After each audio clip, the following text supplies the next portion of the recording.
नमस्कार, बहुत स्वागत है आपका। मैं हूं रीनू। सबसे पहले बात करेंगे जबलपुर के कैंट थाना क्षेत्र में हिट एंड रन का मामला सामने आया है।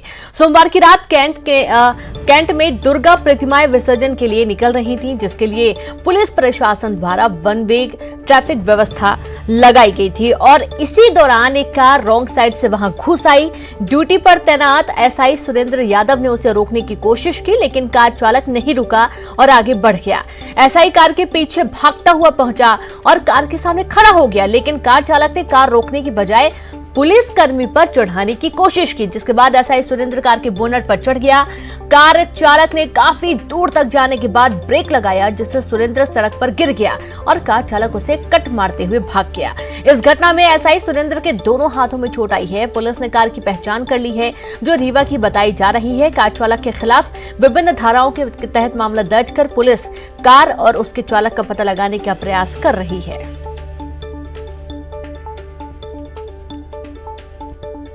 तो आप देखिए कि किस तरीके से आपको सीधी तौर पर आप देख पा रहे होंगे।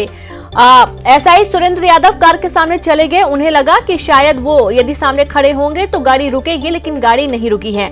ज्यादा जानकारी के साथ संवाददाता पवन जुड़ गए हैं। पवन, वाकई में हैरान करने वाली बात है कि पुलिस का खौफ भी नहीं है और कार के अंदर जो युवक सवार है उसकी क्या पहचान कर ली गई है? किस तरीके से पूरे मामले की अब जांच जारी है? जी रीनू, फिलहाल जो है कार कौन चला रहा था ये स्पष्ट नहीं हो पाया है, लेकिन कार की जानकारी मिल गई है कि ये रीवा की गाड़ी है और जो घटना जिसने कारित की है उसकी पहचान हो गई है और पुलिस उसकी तलाश में जुटी हुई है। और जिस तरह से ये पूरा सीन सामने आया, जो तस्वीरें सामने आई हैं, वो ये स्पष्ट कर रही हैं जो कि पुलिस का खौफ नहीं है। और जो ट्रैफिक होता है, ट्रैफिक पुलिस लगातार इसमें लोगों को अवेयर करने की कोशिश करती है कि शराब पीकर वाहन न चलाएं, नियमों का पालन करें और जो भी शासन प्रशासन के निर्देश हैं उनका पालन करें। तो ये जनता की भी जिम्मेदारी हो जाती है, वाहन चालकों की भी जिम्मेदारी होती है कि वो नियमों का पालन करें और उनके कारण किसी को तकलीफ ना हो। लेकिन जो तस्वीर सामने आई है कि पुलिस वाले को ही टक्कर मारने की कोशिश की, उस पर गाड़ी चढ़ाने की कोशिश की, तो ये स्पष्ट है कि लोगों में ना तो नियमों के प्रति पालन करने की कोई जिम्मेदारी का एहसास है और ना ही किसी का खौफ है, ना कानून का, ना पुलिस का, ना ट्रैफिक पुलिस का।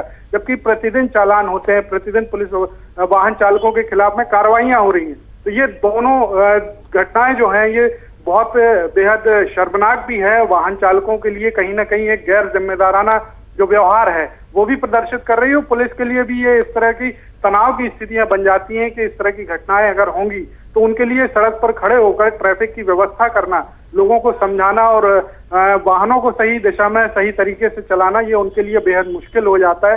तो कहीं ना कहीं ये कार्रवाई की बहुत जरूरत है और सख्त कार्रवाई अगर होगी तो शायद एक मैसेज जाएगा ताकि भविष्य में ऐसी कोई घटना ना हो। चलिए, बहुत शुक्रिया आपका तमाम जानकारी के लिए पवन। तो फिलहाल अब इस पूरे मामले की जांच जारी है। कार कौन चला रहा था फिलहाल ये साफ नहीं हो पाए, लेकिन कार के बारे में पूरी जानकारी मिल चुकी है। कल जारी होने वाले बीजेपी के संकल्प पत्र पर सिंधिया की फोटो नहीं होने की खबर पर कांग्रेस ने तंज कसा। कांग्रेस प्रवक्ता नरेंद्र सलूजा ने बीजेपी पर सिंधिया से किनारा करने का आरोप लगाया है। आपको बता दें कि बीजेपी उपचुनाव के लिए 28 अक्टूबर को 28 सीटों के लिए 28 संकल्प पत्र जारी करने वाली है।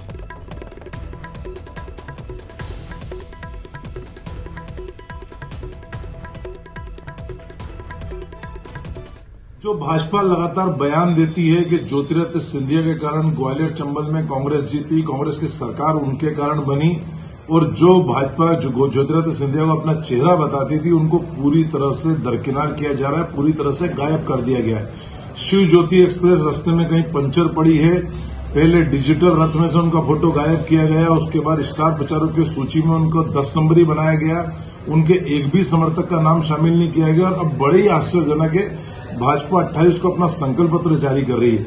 4 पेज के संकल्प पत्र में भी ज्योतिरादित्य सिंधिया का फोटो नहीं है। एक और बड़ा अपमान।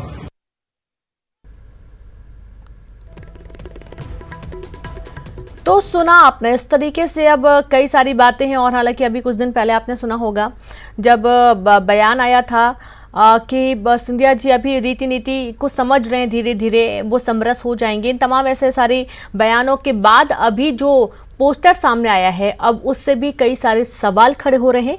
और ज्यादा जानकारी के साथ संवाददाता अनुराग जुड़ गए हैं। अनुराग, जो संकल्प पत्र जारी होने जा रहा है, अब इसमें सिंधिया का फोटो ना होने का कारण क्या समझा जाए? हालांकि कांग्रेस तो हमलावर है ही कि उनको दरकिनार किया गया है, लेकिन पिछले कुछ समय से जो बयान सामने आए थे, जैसे कि नरेंद्र सिंह तोमर ने भी बयान दिया था कि अभी वो समरस हो रहे हैं, अभी वो धीरे धीरे रीति नीति को बीजेपी की समझ रहे हैं, तो ये पूरा सिनेरियो जो हम देख पा रहे हैं, इससे क्या अंदाजा लगाया जाए? बिल्कुल, देखिए, इस बार के उपचुनाव में नेताओं के जिस तरीके से बयान निकल कर आ रहे हैं वो कई तरह के सवाल जरूर खड़े करते हैं, क्योंकि ज्योतिरादित्य सिंधिया खुद जो चुनावी सभाओं को संबोधित कर रहे हैं वो भी इस बात का जिक्र कर रहे हैं कि ये बीजेपी कांग्रेस के बीच का उपचुनाव नहीं है, बल्कि ये सिंधिया परिवार की साख का चुनाव है। तो वहीं दूसरी तरफ चाहे बीजेपी के डिजिटल रथ का मामला हो, उसमें भी ज्योतिरादित्य सिंधिया की फोटो नहीं लगाई गई थी और इसको लेकर भी सवाल उठे थे। इसके बाद जब बीजेपी ने स्टार प्रचारकों की सूची जारी की तो उसमें सिंधिया को 10वें नंबर पर रखा था, तब भी कांग्रेस ने सवाल उठाए थे। और अब जो खबर निकल कर आ रही है कि बीजेपी 28 तारीख को अपना संकल्प पत्र जारी करने वाली है, जो कि सभी 28 विधानसभा सीटों के उपचुनाव को लेकर होगी, और इसमें बीजेपी एक हार्ड कॉपी उन उम्मीदवारों को भेजेगी जहां पर उपचुनाव होना है, और वहां पर उम्मीदवार पार्टी के नेताओं के साथ फ्रंट पेज को शामिल कर सकेंगे। और इसी को अब कांग्रेस ने मुद्दा बनाना शुरू कर दिया है कि जो 4 पेज का संकल्प पत्र तैयार किया गया है उसमें ज्योतिरादित्य सिंधिया को फोटो में नहीं रखा गया है। उम्मीदवारों को इस बात की छूट दी जा रही है, ऑप्शन दिया जा रहा है कि वो फोटो शामिल कर सकते हैं। कुल मिलाकर सिंधिया के बीजेपी के अंदर नीति रीति समझने से लेकर उनके पूरे भाजपामय होने को लेकर बार बार सवाल उठाए जा रहे हैं, और कांग्रेस पार्टी भी इसको कहीं ना कहीं हवा देने का काम कर रही है और सवाल इस बात को लेकर उठा रही है कि ज्योतिरादित्य सिंधिया जो कहते थे कि कांग्रेस में विकास के मुद्दों को लेकर वो पार्टी छोड़कर गए, अब उन्हीं को पार्टी किनारा करती हुई नजर आ रही है। चलिए, बिल्कुल आपको रोकना चाहूंगी अनुराग, और साथ ही हमारे साथ यहाँ पर कांग्रेस प्रवक्ता भूपेंद्र गुप्ता जी और साथ ही बीजेपी प्रवक्ता रजनीश अग्रवाल जी भी जुड़ गए हैं। तो पहले हम भूपेंद्र जी के पास आते हैं। भूपेंद्र जी, बीजेपी के संकल्प पत्र में सिंधिया का फोटो नहीं होने को आप किस तरीके से देखते हैं? और एक बात, जब अभी कुछ दिन पहले ही कुछ बयान भी सामने आए थे, जब ये कहा गया था कि ज्योतिरादित्य सिंधिया भी रीति नीति को समझ रहे हैं और धीरे धीरे समरस हो जाएंगे पार्टी के साथ। देखिए, भारतीय जनता पार्टी ने ये चीज स्पष्ट कर दी है कि जो सिंधिया रूपी शक्कर है ये अभी जो है उनकी चाय में घुल नहीं पा रही है, और वो उन्होंने ये भी कह दिया कि इन्हें अभी वक्त लगेगा और अभी ये उनसे इनका समरसता नहीं है। दूसरी चीज ये है कि इन्होंने जो एक फर्जी एक्सप्रेस चलाई थी, शिव ज्योति एक्सप्रेस, वो तो जो है अपना पैसेंजर निकली और कबाड़ा होके यार्ड में खड़ी हुई है, दोनों ड्राइवर उसमें से उतर गए, एक को गार्ड के डब्बे में बिठा दिया गया है। तो ये जो है ये उपयोग करो और फेंको, उपयोग करो और फेंको की राजनीति जो भारतीय जनता पार्टी की है, जिन लोगों ने पार्टियों के रूप में इनका साथ दिया, इन्होंने हमेशा उनके साथ धोखा किया, चाहे मायावती हो, चाहे मुलायम सिंह हो, चाहे मोरारजी देसाई हो, ये रिकॉर्ड है, चाहे वीपी सिंह हो, जिन्होंने इन्हें सत्ता में भागीदार बनाया या सत्ता का इनका रास्ता प्रशस्त किया है, उन सबके साथ इन्होंने धोखा किया है। और आज जो है ये धोखे के नए शिकार जो है सिंधिया है, और सिंधिया ये महसूस भी कर रहे हैं, इसलिए वो इतने जोर जोर से आज की तारीख में डायस ठोक रहे हैं। हम लोगों को डर लगता है कि किसी दिन न टूट जाए माइक वाली। चलिए, ये परिस्थिति पैदा हो गई है। रजनीश जी से हम पूछते हैं। भूपेंद्र जी, रजनीश जी, क्या वाकई में सिंधिया नजर नहीं आएंगे क्या संकल्प पत्र में? मुझे पता नहीं आजकल रीनू जी कौन सा पेय पदार्थ कांग्रेस के नेता प्रवक्ता पदाधिकारी ले रहे हैं, या पता नहीं कौन सा भोजन कर रहे हैं, या उनकी मानसिक स्थिति किस प्रकार की हो चली है। न संकल्प, न विकल्प, न कोई पत्र, न कोई प्रकाशन, न कोई विमोचन, न लेना न देना, फोटो ही छप गई, फोटो ही आ गई, और इसकी है और उसकी नहीं है। गजब कर रहे हो भैया, थोड़ा होश में रहो। नवरात्रि अभी अभी बीती है, कल दशहरा था और आज नवरात्रि जीतने के बाद में है, और इसके मामले में तो भारतीय जनता पार्टी कोई संकल्प पत्र नहीं है। दूसरी बात ये है फोटो छाप के बंटवा दो, हमें कोई दिक्कत थोड़ी है। सुन तो ले, जवाब तो सुनिए। भूपेंद्र जी प्लीज, आपसे रिक्वेस्ट है, प्लीज मुझे सुन लेने दीजिए। ये जो फोटो नहीं है इसका कारण जो बोल रहे हैं रजनीश जी, वो सुन तो लें पहले कि उसके पीछे की आखिरकार कहानी क्या है। दूसरी बात ये है कि चुनाव प्रचार के पूरे अभियान में ये केवल सिंधिया जी फोबिया से ग्रसित हैं। और ये फोबिया इनको ले डूबेगा। आने वाले समय में शिविर ज्योति की जो बात कर रहे थे शिवराज सिंह चौहान और ज्योतिरादित्य सिंधिया जी, नरेंद्र सिंह तोमर, उमा भारती जी, कैलाश विजयवर्गीय, नरोत्तम मिश्रा जी, विष्णुदत्त शर्मा जी, ये सब आखिरी कील इनके ताबूत में ठोकने वाले हैं। ये फोटो ही देखते रहेंगे किसकी फोटो है किसकी नहीं है। और ये जो पेय पदार्थ ले रहे हैं आजकल थोड़ा कम कर रहे हैं, तो मुझे लगता है रजनीश जी समझ में आने लगेगी। रजनीश जी, उपचुनाव हो रहा है, इसका बहुत बड़ा माध्यम ज्योतिरादित्य सिंधिया, ये सभी को मालूम है। स्टार प्रचारकों की जो सूची थी उसमें भी सबसे आखिरी में उनका नाम था। और अभी नरेंद्र सिंह तोमर जी का भी बयान आया था जो अभी मैं बोल चुकी हूँ। और इस बीच में कई बार ऐसी चीजें सामने आई हैं जब ज्योतिरादित्य सिंधिया थोड़े से साइड में नजर आ रहे हैं। तो ये क्या समझा जाए, क्योंकि पूरा उपचुनाव उन्हीं के कारण है और अभी भी वो नजर नहीं आ रहे हैं। क्या पार्टी से मिलजुल नहीं पा रहे हैं, घुल नहीं पा रहे हैं? देखिए, ज्योतिरादित्य सिंधिया जी का जो स्थान भारतीय जनता पार्टी में है, जो सम्मान है, वो सबके सामने स्पष्ट है। हमें इसको लेकर कोई गवाही या किसी प्रकार का साक्ष्य नहीं देना। अच्छा, जिनको जो समझना है वो समझते रहें। ज्योतिरादित्य सिंधिया जी को सम्मान इस पार्टी में बराबर का है, वरिष्ठ नेताओं में है, राज्यसभा के सांसद हैं और उनके साथ में आए हुए लोग आज प्रत्याशी बतौर मैदान में हैं। और जिनको जो समझना है वो समझते रहे, उनको हम सफाई थोड़ी देंगे। हम अपने वरिष्ठ नेता के बारे में सफाई देंगे कि ये हम उनको सम्मान दे रहे नहीं दे रहे। जनता के बीच में, जनता के साथ में भाजपा के 28 विधानसभा क्षेत्रों में भाजपा का प्रचार कर रहे हैं और इनको लग रहा है कि कल तक का इंतजार करेंगे, कल फिर से चर्चा करेंगे। कल तक का इंतजार है। बहुत बहुत शुक्रिया आप दोनों का हमसे जुड़ने के लिए। अनुराग, आपका भी शुक्रिया तमाम जानकारी के लिए। तो देखना यह है कि कल जब संकल्प पत्र सामने आएगा तो उसमें किस तरीके के मुद्दे रहेंगे और उसमें किनका किनका फोटो निकलकर सामने आता है असल में। तो वही उपचुनाव में एससी वोटरों को साधने की कोशिश बीजेपी और कांग्रेस चलाएगी बड़ा अभियान। 31 अक्टूबर को चलेगा अभियान, जहां वाल्मीकि जयंती को लेकर बनाया प्लान और बीजेपी एससी मोर्चा ने पब्लिश की किताब। उपचुनाव वाले इलाकों में बांटने की तैयारी है। कांग्रेस प्रदेश भर में वाल्मीकि जयंती मनाएगी। बड़ी खबर आपको दे रहे हैं, 28 सीटों पर ये बुक बांटने की तैयारी है। एससी वोटरों को साधने की तैयारी में कांग्रेस वाल्मीकि जयंती मनाने जा रही है। मध्य प्रदेश कांग्रेस अनुसूचित जाति विभाग के द्वारा निर्देश जारी हो रहे हैं कि सारे के सारे प्रदेश के संपूर्ण जिला इकाइयां महर्षि वाल्मीकि जी महाराज की जयंती अपने गरिमामय तरीके से मनाएं और विशेष तौर पर जहां 9 सीटों पर चुनाव हैं, कांग्रेस पार्टी के समस्त कार्यकर्ता इस बात का ध्यान दें कि भारतीय जनता पार्टी जिस चाल चरित्र चेहरे को लेकर महर्षि संत और महात्माओं के नाम पर राजनीति करती आई है, इसका मुंहतोड़ जवाब दें और सच्चाई वाल्मीकि जयंती के अवसर पर आम जनमानस को बताने का काम करेंगे। इस आशय का कार्यक्रम हम लोगों ने प्रदेश में अपने हाथ में लिया है, जो हमारी जिला इकाइयां 31 अक्टूबर को इसको क्रियान्वित करेंगी। अशोकनगर से खबर है, चुनाव आयोग की बड़ी कार्रवाई। जहां एसपी कलेक्टर के बाद एसडीएम पर कार्रवाई की गई। एसडीएम रवि मालवीय को हटाया गया है। शाहिद खान होंगे नए एसडीएम। कांग्रेस की शिकायत पर कार्रवाई की गई है। बड़ी खबर, जहां एसडीएम पर बड़ी कार्रवाई की गई है। चुनाव आयोग की बड़ी कार्रवाई। एसपी कलेक्टर के बाद एसडीएम पर भी अब गाजगिरी है। एसडीएम रवि मालवीय को हटाया गया है। शाहिद खान होंगे नए एसडीएम। कांग्रेस की शिकायत पर यह कार्रवाई की गई है और एसडीएम को भी अब हटाया गया है।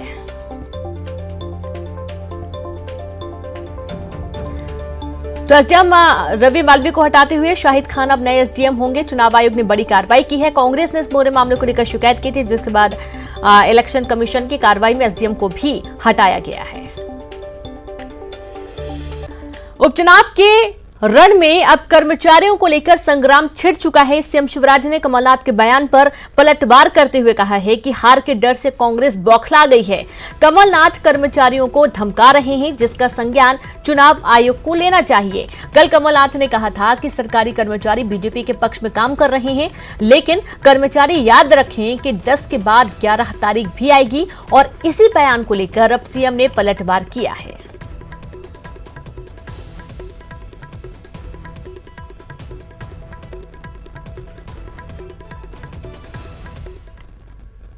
अपनी संभावित पराजय से बौखलाकर कांग्रेस के नेता श्री कमलनाथ जी, श्री दिग्विजय सिंह जी आजकल कर्मचारियों और अधिकारियों को धमका रहे हैं। रोज धमकी दी जा रही है, हम देख लेंगे, हम निपट लेंगे, हम निपटा देंगे। आखिर उनका भी आत्मसम्मान होता है, उनके मनोबल को तोड़ने की कोशिश की जा रही है, उनका अपमान किया जा रहा है। धमका धमकाना भी चुनाव आचार संहिता का उल्लंघन है। इसलिए मैं माननीय चुनाव आयोग से निवेदन करता हूं, वो स्वतः संज्ञान ले और धमकाने वालों के खिलाफ कार्रवाई करे। ये छोटे छोटे शासकीय कर्मचारियों पर दबाव डाल रहे, तुम जाके ये करो, और 10 तारीख के बाद सब अधिकारी और पुलिस कर्मचारियों को याद रखना चाहिए कि 10 के बाद 11 तारीख भी आएगी। खबर भोपाल से है। दिग्विजय सिंह ने सरकारी कर्मचारियों और पुलिस वालों को लेकर बड़ा बयान दिया है। कुछ कर्मचारी सरकार के दबाव में कर रहे हैं काम।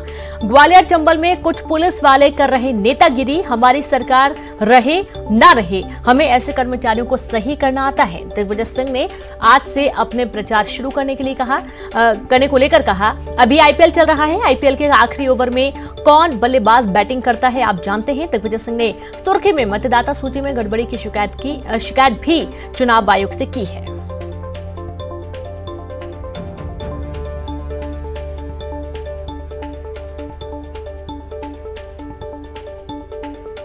तो ऐसे कर्मचारियों को सही करना आता है। दिग्विजय सिंह का बड़ा बयान, जहां कर्मचारियों पुलिस वालों को लेकर उन्होंने बयान दिया था और इसके पहले कमलनाथ ने भी बयान दिया था। कुछ कर्मचारी दबाव में काम कर रहे हैं, यह आरोप दिग्विजय सिंह ने लगाया है।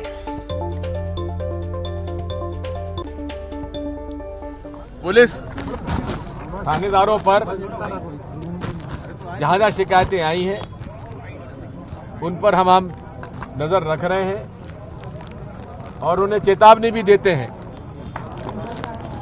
कि यदि कोई इस प्रकार के हरकत से पकड़ा गया तो हम कांग्रेस जन सरकार में रहे ना रहे, जैसे सरकार में हम आने वाले हैं, लेकिन फिर भी ऐसे तत्वों से निपटना हम लोग जानते हैं। खबर इंदौर से है, जहां सीएम के कार्यक्रम में हंगामा। राजपूत समाज के युवक का जमकर हंगामा देखने को मिला। जातिगत आरक्षण खत्म करने की मांग की गई। पुलिस ने हंगामा कर रहे युवक को बाहर किया। बड़ी खबर, राजपूत समाज के युवक का हंगामा हुआ। इंदौर में मुख्यमंत्री शिवराज सिंह चौहान भी पहुंचे थे राजपूत समाज के सम्मेलन में और इस दौरान एक युवक ने जमकर हंगामा किया है। पुलिस ने युवक को काबू किया, उसे समझाया बुझाया और वहां से लेकर गए। आरक्षण खत्म करने की युवक मांग कर रहा था और इस दौरान उसने जमकर यहां पर नारेबाजी की। तो वहीं इंदौर के सांवेर में होने वाले उपचुनाव में देवी विश्वविद्यालय के कर्मचारियों की ड्यूटी लगाई गई है और इससे जहां फाइनल ईयर के रिजल्ट में देरी की आशंका है, तो वहीं एडमिशन की प्रक्रिया भी खटाई में पड़ती हुई नजर आ रही है। 29 अक्टूबर तक फॉर्म जमा करने का समय दिया गया है। 24 से लेकर 26 अक्टूबर को छुट्टी रही। ऐसे में छात्रों के पास 2 दिन शेष बचे हैं। कॉलेज प्रबंधन ऑनलाइन एडमिशन की तारीख बढ़ाने या फिर कुछ अलग व्यवस्था को लेकर भी संशय में है।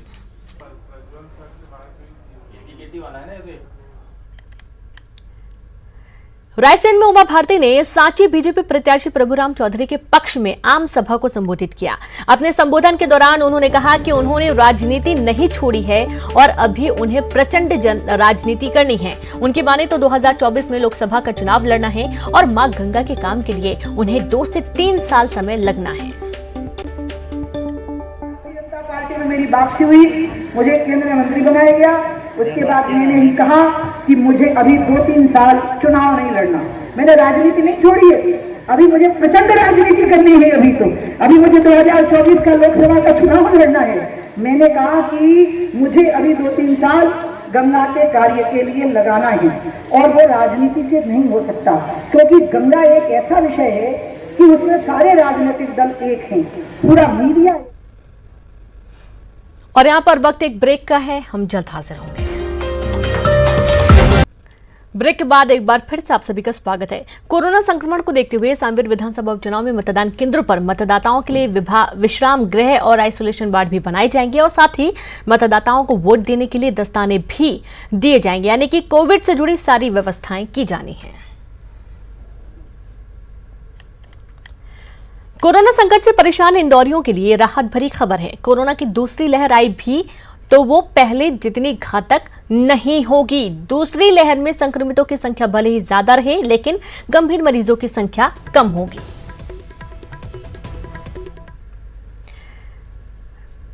तो वहीं अगली खबर, जहां कोरोना महामारी के चलते रोकथाम के लिए जारी सरकारी आदेशों की आम ही नहीं बल्कि खास लोग भी धज्जियां उड़ाते हुए नजर आए। बानगी बैतूल में दुर्गा विसर्जन जुलूस में देखने को मिली, जहां आमला के भाजपा विधायक डॉक्टर योगेश पंडागरे बगैर मास्क लगाए जुलूस के बीच डांस करते हुए नजर आए।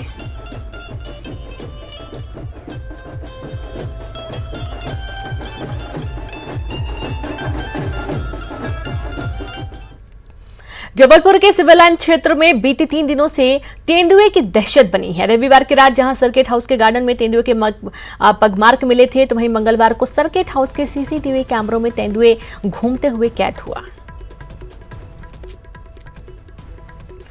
तो कोरोना काल में लंबे इंतजार के बाद चलते इंदौर में महू पातालपानी कालाकुंड के बीच चलने वाली हेरिटेज ट्रेन चलने वाली है। हेरिटेज ट्रेन को चलाने के लिए रेलवे ने सभी तैयारियां पूरी कर ली हैं।